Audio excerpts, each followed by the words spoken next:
Hello, Lakers fans. This is Wilson.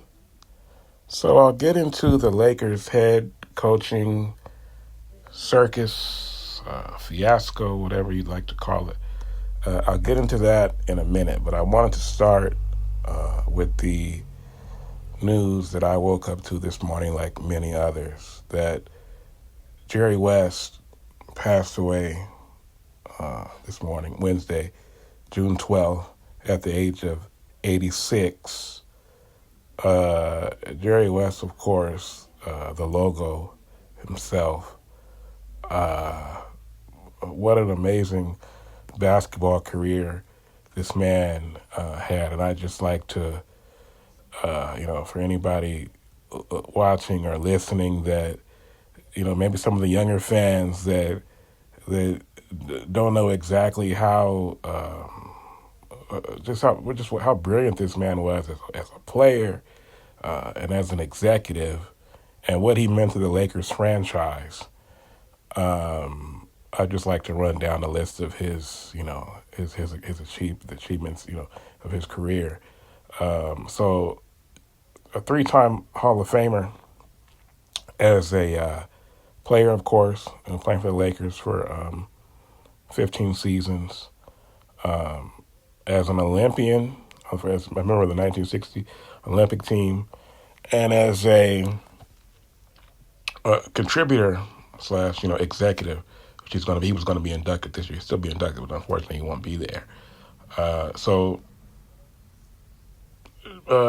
West was drafted in 1960 out of West Virginia, second overall. Nicknamed not just the logo, but Mr. Clutch, and the Zeke from Cabin Creek. And as I said, an amazing career. Averaged 27 points, 6 rebounds, and 7 assists during the regular season, and 29 points, 6 rebounds, and 6 assists during the playoffs. Played in the finals 9 times, finally winning in 1972, one of the greatest teams of all time, the 72 Lakers, with Jerry West and Wilt, Gail Goodrich, all Hall of Famers. The great Elgin Baylor, West's running mate during the 60s, retired like 9 games into the season or something like that. And that year they beat the Knicks in the finals. And Jerry won the finals MVP. So he played in the finals 9 times. 6 times he lost to the Celtics. 3 times he lost in 7 games in the finals to the Celtics. So you see how close this man came to being a multiple-time champion. But the Celtics of the 60s they were the standard, and they were just a little too good, even for West and Baylor. So after he retired, he coached the Lakers for 3 seasons, between 76 and 79.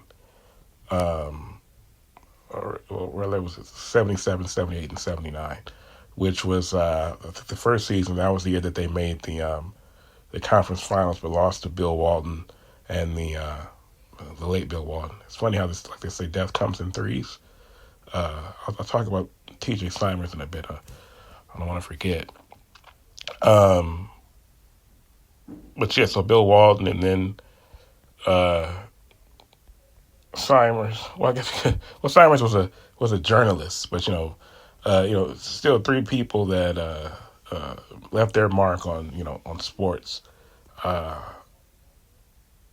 so after Jerry coached the Lakers for those 3 seasons, he became GM of the Lakers after the 82 season, taking over for the great Hall of Famer Bill Sharman, who coached him on the 72 team that won the championship. His first draft pick was James Worthy out of North Carolina, who Jerry decided to take over Terry Cummings and Dominique Wilkins because he knew that James would be a better fit. James Worthy was basically made to play with Magic Johnson, as we saw throughout the rest of the 80s. He was a perfect running mate for Magic. After being swept by the Sixers in '83, he flipped Norm Nixon, who the Lakers had already won 2 championships with, for Byron Scott, who had been drafted, I think, 4th overall by the Clippers. You see, of course, Norman Magic, really, they played the same position. And so they had won 2 championships and made the finals 3 times playing together, but it was never really a natural fit. And Norm had already been the man there when Magic, before Magic was drafted. And so it was, when they lost in '83, the great, '83 Sixers, the full 5-4 Sixers with Moses Malone and Dr. J and Andrew Toney, Jerry saw that as an opportunity to end that kind of awkward pairing. Successful, but just like I said, never really a natural fit. And he flipped Norm for Byron. And Byron was, once again, somebody born. I think Mark Heisler in his book Mad Men's Basketball about the Lakers, he described Byron as a born to run, a rookie when he came in with the Lakers. His rookie season was 1984, and so they lose the finals in '84 in Game 7, which really was a series that they had no business losing. That was the tragic Johnson series. But they come back the next year and win it in '85. So they win in '84 because Byron was a rookie. Norm was an established veteran, an all-star, 2-time all-star. Did they win in '84 with Norm instead of Byron? Probably so. That's probably the difference right there, even though, the Lakers should have won anyway. But anyway, they come back and they beat the Celtics in '85 for the first time ever. And then the next year when, the Rockets with Hakeem Olajuwon and Ralph Sampson eliminated them in 5 in '86, Jerry comes back the next year and acquires Michael Thompson during the '87 season, and in '87 and '88, with Thompson serving as a backup to Kareem, they become the first team in 19 years to repeat, so since the '68 and '69 Celtics. So that happens, '89. The Lakers are horribly banged up in the finals, get swept by the Pistons. The next year, Pat Riley actually wins his first Coach of the Year, which is ironic. All the championships in the '80s never won Coach of the Year, but Kareem retires after the '89 season. The next year they come back. Magic wins his 3rd MVP, and Riley wins his first Coach of the Year, but they're eliminated in the 2nd round by the Suns with Kevin Johnson and company, before Charles Barkley, but Kevin Johnson and those guys. And at that point, it's time for Pat to go. And so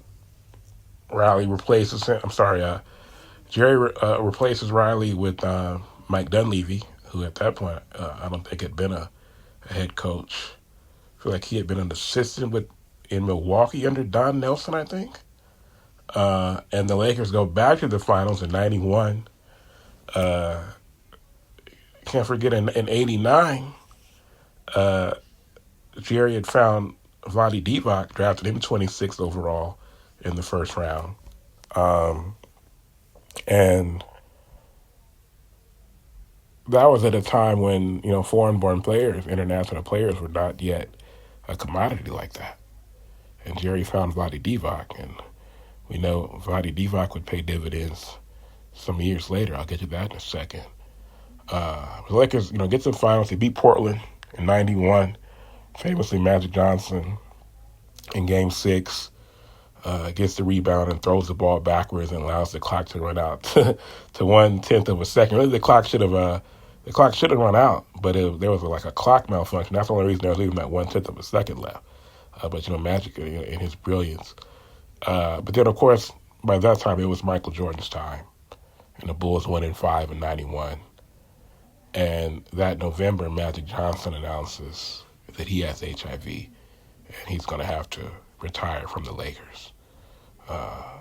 Attempts to come back, what was it? It was after the '92 season, I think. Remember, he played in the All-Star game in, was it '92 or '93? And he ended up coming back, during the '96 season, But in between then, uh, Jerry drafts Nick Van Exel in the second round of the 93 draft, 37th overall. He drafts Eddie Jones the next year, 10th overall. He hires Dale Harris that same summer, in the summer of 94. And, so between 94 and 95, the Lakers are, you know, respectable in 95. And in 96, I think they won 53 games. But so it was basically enough to, that was the Lake Show teams, enough to keep the fan base entertained. But of course, this is a city that we're not really impressed. We're not impressed by anything but championships, and championships in bunches. So in the summer of 96, Jerry, probably his greatest,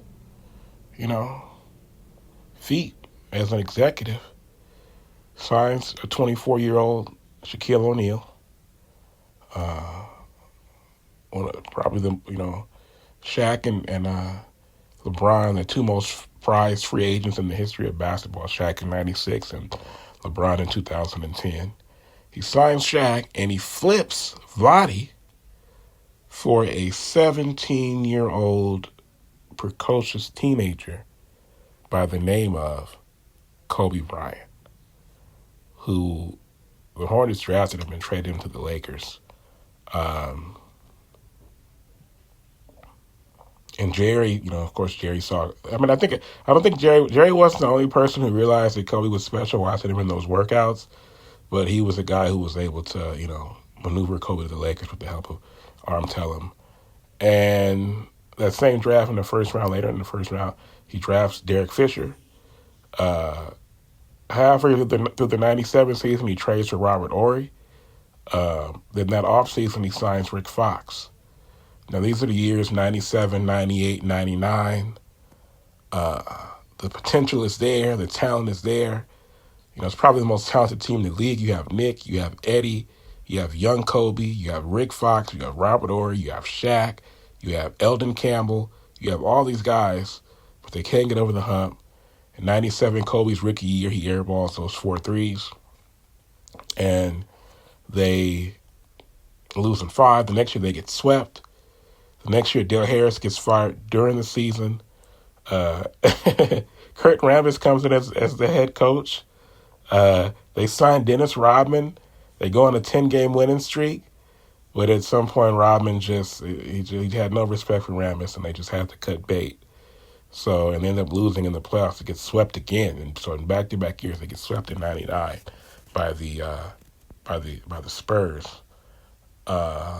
And Jerry goes ahead and, by that point he had, traded Nick Van Exel. He had turned Eddie Jones into Glenn Rice. And then he goes and he makes, the last championship, I guess you could say, move of his career.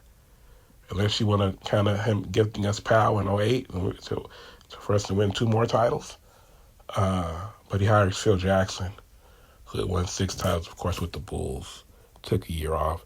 He comes in to tackle this Lakers team that was, half the talent that had Shaq and Kobe, and they just needed the man to get them over the hump. And Phil Jackson was that man. Of course, we three-peat.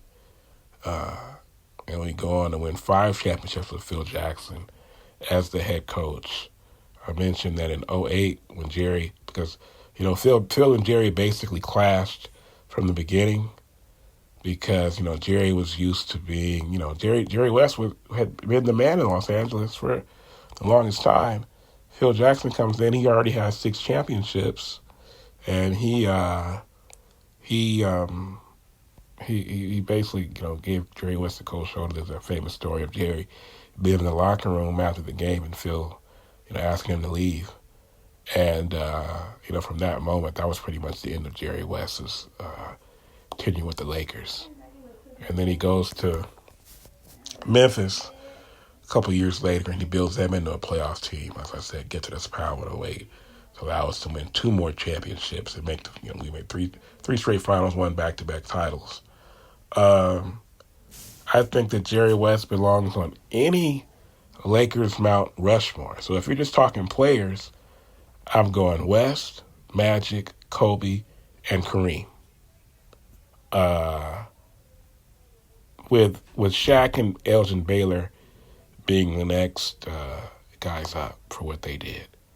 And if you're just talking about Laker figures, I'm going Dr. Buss, Jerry West, Kobe, and Magic, just in terms of their importance to the franchise and what they did for the franchise. And then you have other guys, like I said, Shaq and Baylor and, Kareem, Pat Riley, all these people who helped make the Lakers the franchise that they are. As I get ready to segue, Jerry West for what he did.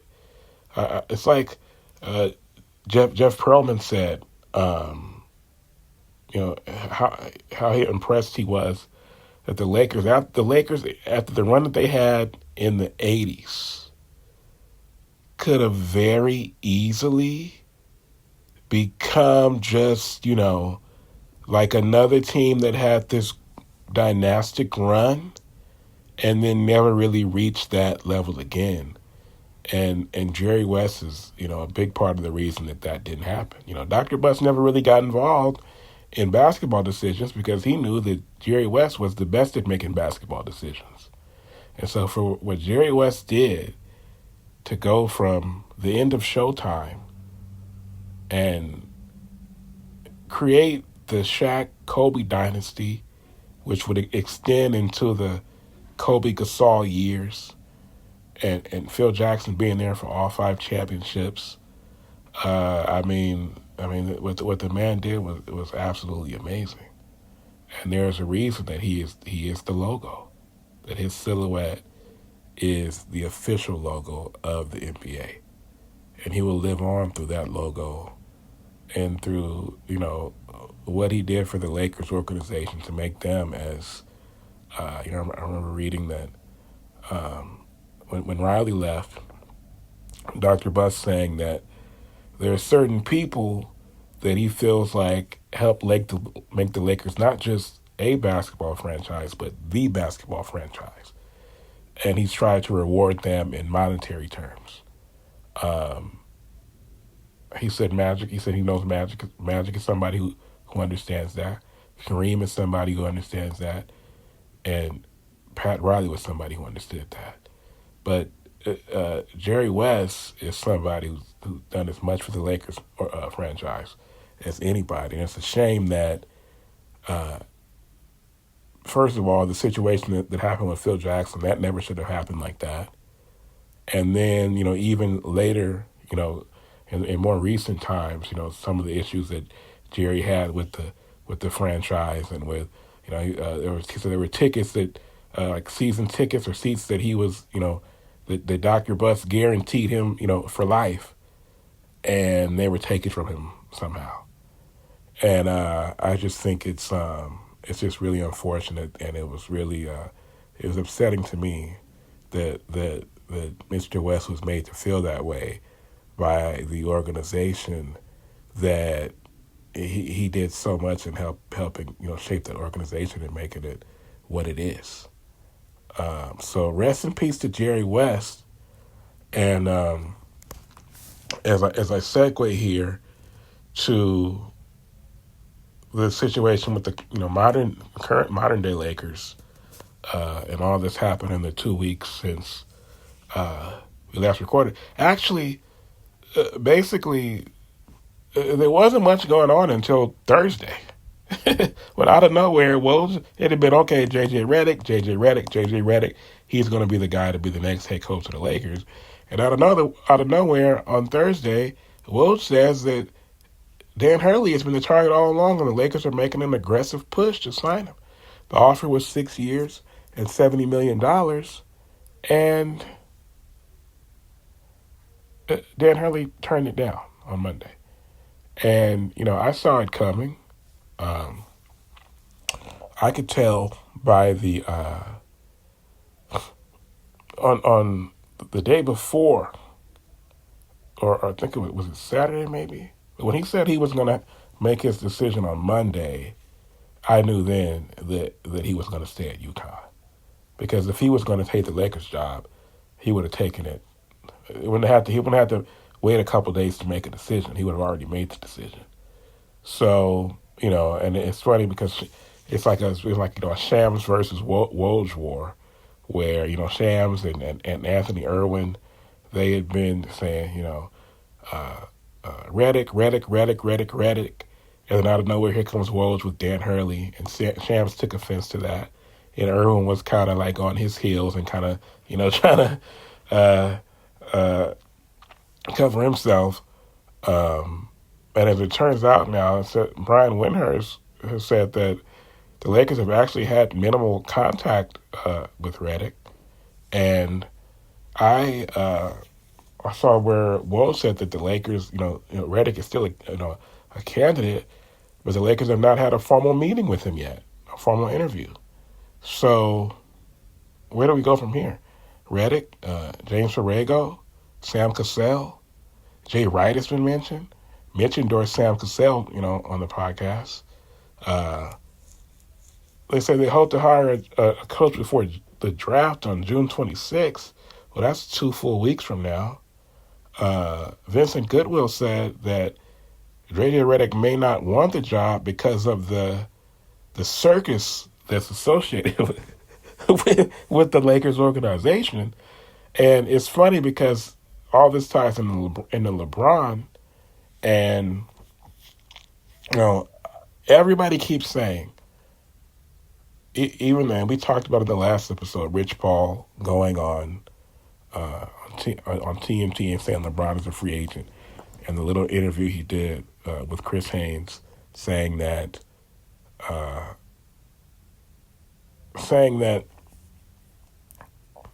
Lakers should focus more on Anthony Davis in their coaching search. And to me, that raised red flags, raised eyebrows.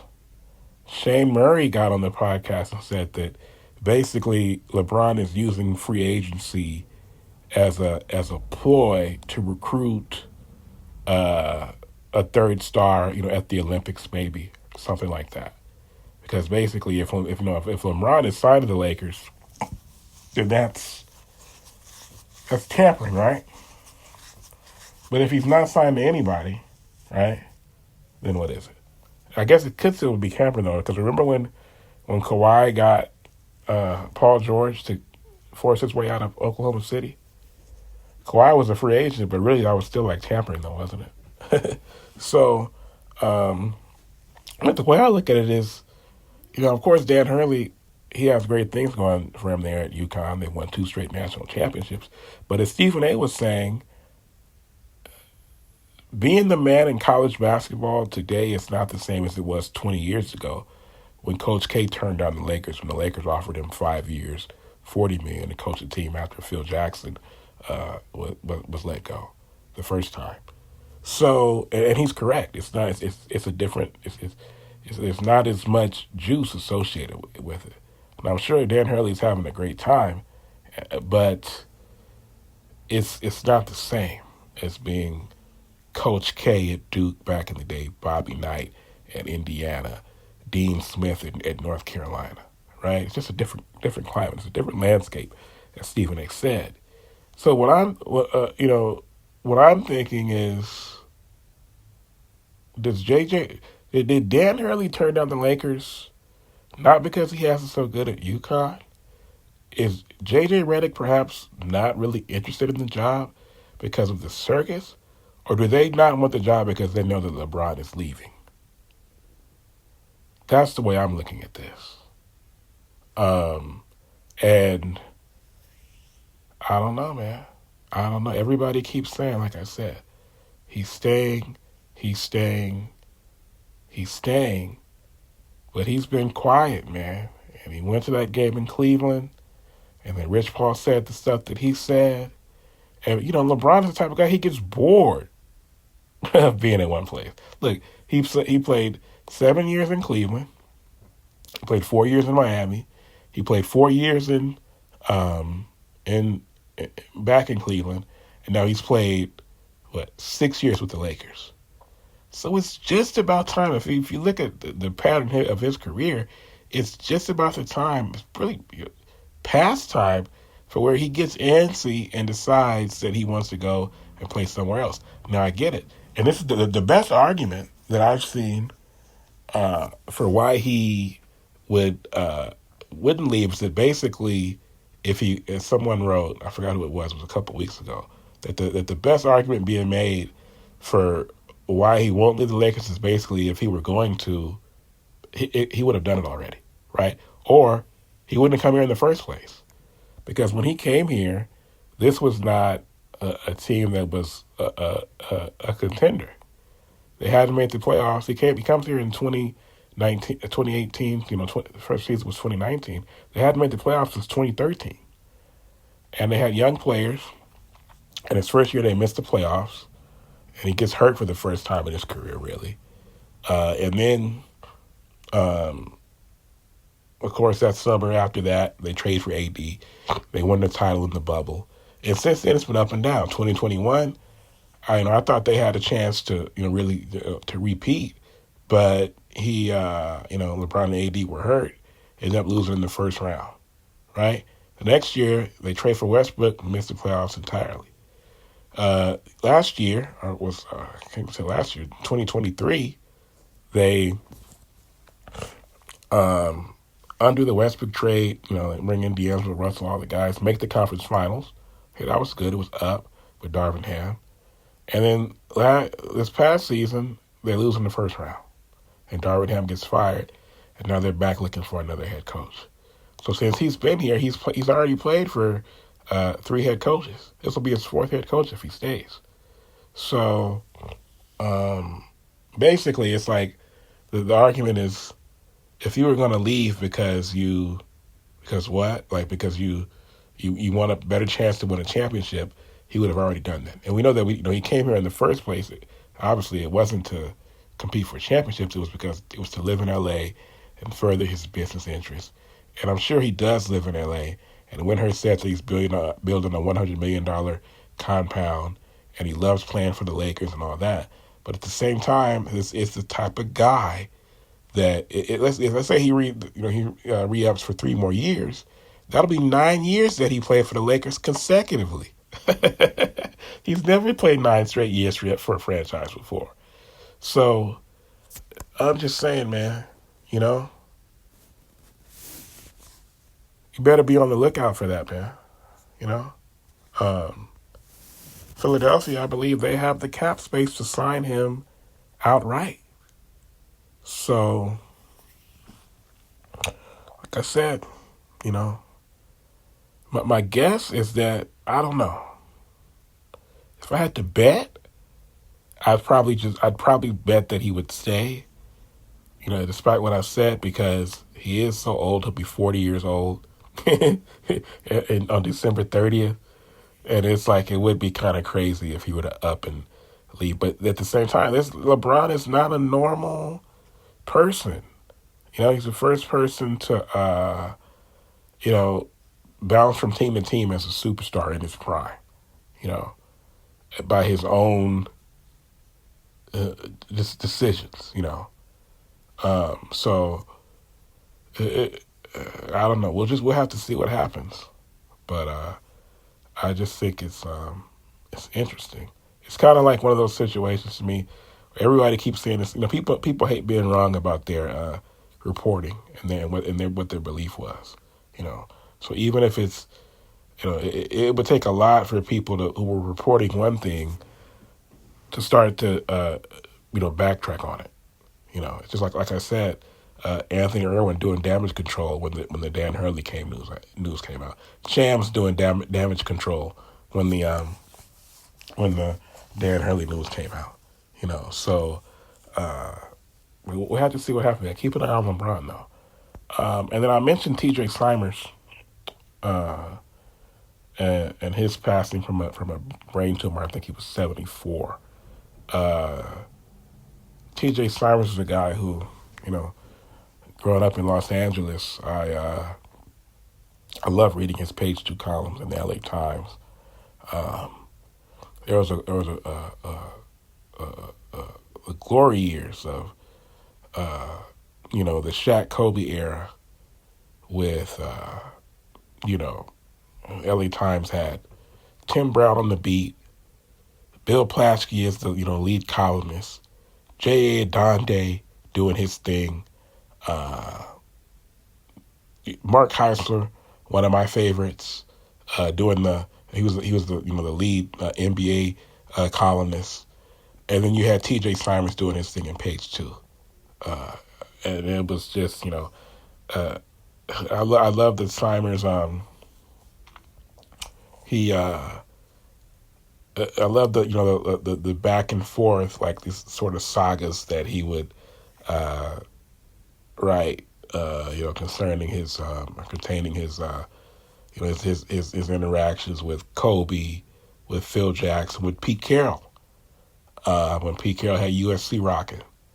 So my all time favorite um, my all time favorite Simers column was the one he wrote after Barbaro died. He did a little bit of coverage of that, and then he wrote a piece that was titled "Grieving for Barbaro makes no horse sense." I think that was the title, and he started the column off saying, "They shoot horses, don't they?"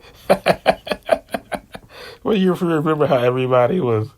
I can't say everybody. White people, right? When Barbaro died, it was like all this grieving and this outpouring of sorrow when Barbaro died. It was like, it was a horse. What are you talking about?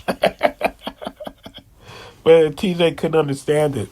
And man, that was one of his great. Like I said, I still remember that all these years later. But yeah, man, T.J. Simers was he was a brilliant writer, man. And I was listening to him on a podcast a year or two ago, and he talked about of course TJ was known for being he was the type of reporter that he was a troll reporter basically, right? So he would come in and try to get under the skin of whoever it was that he was covering. And you had a long career. He covered baseball too. He covered guys they do a lot, man. And my favorite story that he told was that. And I mentioned this on the episode we did with Jeff Pearlman, the interview we did with Jeff Pearlman. He said that there was a guy, right, who had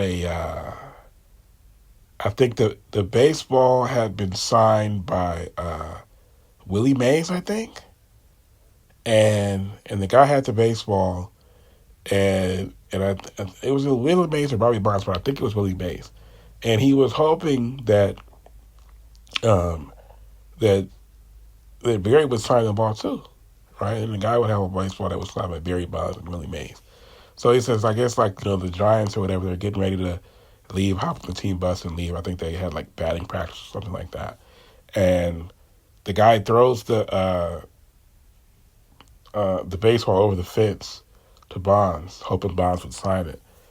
And TJ said Bonds took the baseball, put it in his back pocket, and got on the bus and was out of there. But I mean, that's really a Barry Bonds story, but I heard TJ tell it. So I just had to say it again because it's so funny. But yeah, man, rest in peace to TJ Simers, man, and thanks for all the memories and the great columns over the years, man. These guys provide so much entertainment for regular Joes like me, and the people listening and watching this. So I got a little time here to talk about Caitlin Clark, who is, as Jason Whitlock said, Caitlin Clark is the biggest star in sports right now, right? There's not an athlete in sports right now who commands more media attention and more of a has created more of a firestorm without really doing anything. I mean, she just plays basketball basically, and she's white, and it drives people insane basically because of the attention she gets. And so since the last episode, there was a situation where she got body checked or given a forearm shiver by Kennedy Carter, and you had I think the Chicago Tribune saying that Kennedy Carter should have been that would have been assault in any other setting or context, and that created it was that entire situation created such a media I don't know what the word for it is, like I said, a firestorm. People are just so fascinated by this little white girl. And then, because there's the race element, and to me, it's like I said, the basketball, that's the thing that's going to hold the WNBA back, is that the basketball is just not that good. And Caitlin Clark herself, she's a good player, right? And I know I've said this a couple times before already on this podcast, but she's just not the type of player I see that it's going to be like transformative. I see her being, she's just a rookie. Once she settles in and gets her feet under her, she'll just be, another good WNBA player. So it's like, you have Asia Wilson, you have Nafisa Collier, you have Breanna Stewart, some good WNBA players. I don't see her transcending them. I don't see that. I see a player who is not that big. She doesn't have much wiggle in her game. If it's gonna be she's the type of player who comes off of screens, and I don't think she's a pure shooter. She's a good shooter. She hasn't shot well this season. Her floor game is good. She's been turning the ball over a lot. But I just think in order to be like, if you're looking, like I said the last time we recorded, if you're looking for a player who could possibly transcend the game and you be somebody who go, wow, I've never seen anything like this before. In the same way that, like, in the NBA, you had Elgin Baylor, then you had Dr. J, then you had Michael Jordan, you had LeBron James. If it's going to be a player like that, relatively speaking, in the women's game, it's probably going to be somebody like Juju Watkins, who has, like, real game, face up, beat people off the dribble type game. They can shoot it. Caitlin Clark doesn't have that. Caitlin Clark is she comes off of screens. She shoots her threes. She can get to the basket too, but she's never going to be that type of player relative to what she was in college. She's not going to be a like I said, a transcendent WNBA player. But yeah, there was that, and then since then, of course, the story has been that she was left off the Olympic team, and that was stupid because I get some people saying, well, she didn't really deserve to be on it based on merit. But if like what if you're the people putting together the women's basketball team, like the women have been winning, I think they've won 7 straight gold medals. Who's ever paid attention to that? Nobody pays attention to women's Olympic basketball, just like nobody ever paid attention to the WNBA before this. So you have this opportunity with this girl who is bringing so much attention to the women's game that it's never had before. Why would you leave her off the Olympic team? That's just ridiculous. And of course you see the pictures of the people who made the decision, all black women, and I don't know, man. It just doesn't make sense to me, and it just kind of, I don't know. It's just bad. It's bad decision making by women, And yeah, I definitely would have had Caitlin Clark on there, man. Because Caitlin Clark, I know she's a rookie, and so like somebody like Jewel Lloyd, right? Jewel Lloyd is 30 years old. She's a veteran. And, based on that, She's probably earned the spot more than Caitlin Clark, but she's not really a better player than Caitlin Clark.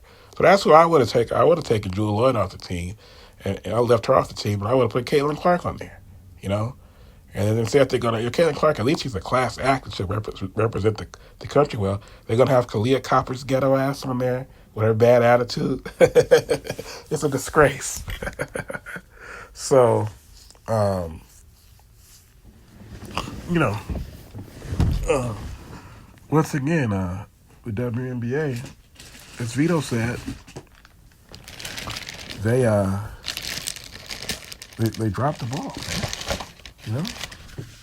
They dropped the ball when they had Caitlin Clark start the season off against the stalwart Connecticut Sun.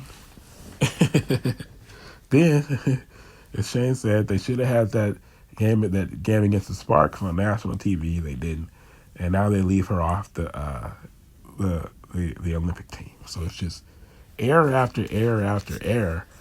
But it's like, imagine if they would actually capitalize on all of this attention that they're getting. They're shooting themselves in the foot. But yeah, man, I think that's all I got for this week. I'll check back in with you guys, when the Lakers make a coaching decision. And there's a lot of stuff, it's a lot of stuff they gotta make. They gotta hire a coach, gotta see what LeBron's gonna do. It's gonna be some roster changes. What is D'Angelo Russell gonna do? Will there be a trade? They have the draft pick.